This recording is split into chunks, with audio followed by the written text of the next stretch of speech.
Pan పెట్టుకుని గీ వేసుకోవాలి. మకానీ వేసి కొంచెం సేపు రోస్ట్ చేసుకోవాలి మీడియం ఫ్లేమ్లో పెట్టి. మనం పూల్ మకానీ స్మాష్ చేస్తే ఇలా అవ్వాలి, అంతవరకు రోస్ట్ చేసుకోవాలి. అదే ప్యాన్లో బటర్ తీసుకుని దాంట్లో ఆనియన్స్ వేసి ఫ్రై చేసుకుంటున్నాను. ఇలా బ్రౌన్ కలర్లో వచ్చేదాకా ఫ్రై చేసుకొని స్టవ్ ఆఫ్ చేసుకోవాలి. ఆనియన్ బాగా చల్లని తర్వాత మిక్సీ జార్లోకి తీసుకొని దాంట్లో టొమాటో, కాజు, వాటర్ మిలన్ సీడ్స్, సాల్ట్ కొంచెం తీసుకొని పేస్ట్ చేసుకోవాలి.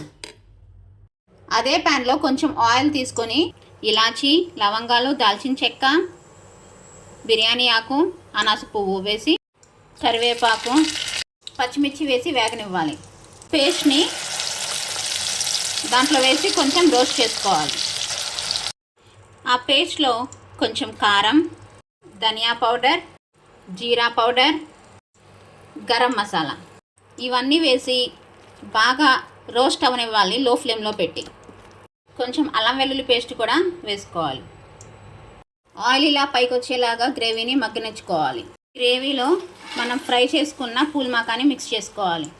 కొంచెం సేపు పూల్ మకానీ గ్రేవీలో రోస్ట్ అయిన తర్వాత కొన్ని వాటర్ తీసుకొని మగ్గనివ్వాలి. Pool makhani curry ready.